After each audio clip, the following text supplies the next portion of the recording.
నువ్వెందుకు ఏడుస్తున్నావు?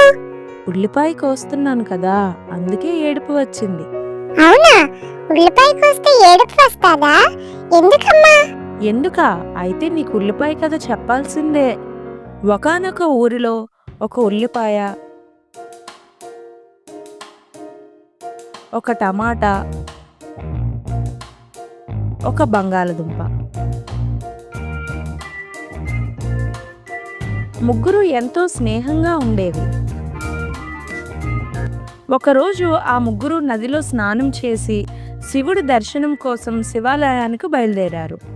ముగ్గురు ఎంతో సంతోషంగా వెళ్తున్నారు. టమాటా మెల్లగా నడుస్తూ కాస్త వెనకబడింది. మార్గం మధ్యలో రోడ్డు దాటుతుండగా ఒక ఎద్దులబండి వేగంగా వచ్చి టమాటాను ఢీకొట్టింది. వెంటనే టమాటా ఎద్దులబండి చక్రం కింద పడి చితికిపోయింది. ఆ సంఘటన చూసిన ఉల్లిపాయ, బంగాళదుంప తమ స్నేహితుడిని కోల్పోయినందుకు బాధతో బోరున ఏడ్చాయి. కొంత సమయం గడిచాక తమ బాధను దిగమింగుకుని శివాలయానికి బయలుదేరారు.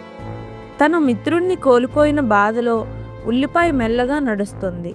ఇంతలో కొండపై నుండి ఒక బండరాయి దొర్లుకుంటూ వచ్చి బంగాళదుంపపై పడడంతో వెంటనే బంగాళదుంప చితికిపోయింది.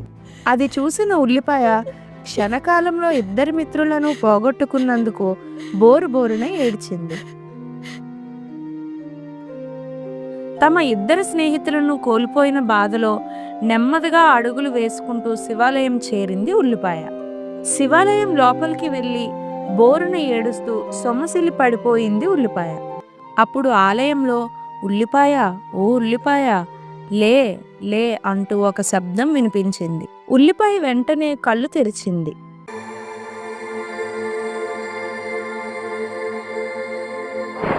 శివుడు ప్రత్యక్షమై, ఉల్లిపాయ, నీవు ఎందుకు చింతించుచున్నావో, నీ దిగులకు కారణం ఏమిటి అని ప్రశ్నించగా, నేను టమాటా, బంగాళదుంప మంచి స్నేహితులం. అనుకోకుండా నా ఇద్దరు స్నేహితులు నాకు దూరం అయ్యారు. ఇప్పుడు నేను ఒంటరిని అయిపోయాను అంది. అదా, ఈ సృష్టిలో అందరూ ఒంటరిగానే వస్తారు, ఒంటరిగానే పోతారు. విధిని ఎవరూ తప్పించలేరు కదా ఉల్లిపాయ. నిజమే, కానీ టమాటా చనిపోయినప్పుడు నేను, బంగాళదుంప ఏడిచాం. బంగాళదుంప చనిపోయినప్పుడు నేను ఏడిచాను. మరి నేను చనిపోతే ఏడవటానికి ఎవరూ లేరు స్వామి. అప్పుడు శివుడు, ఓ అదా నీ దిగులు. సరే, నేను నీకు ఒక వరం ఇస్తున్నాను. నేటి నుండి ఎవరైతే నీ చావుకు కారణమవుతారో వారే నీ కోసం ఏడుస్తారు అంటూ శివుడు ఉల్లిపాయకి వరాన్ని ప్రసాదించాడు. ఇక అప్పటి నుండి ఉల్లిపాయ తాను ఏడవటం మానేసి మనల్ని ఏడిపించడం మొదలుపెట్టింది.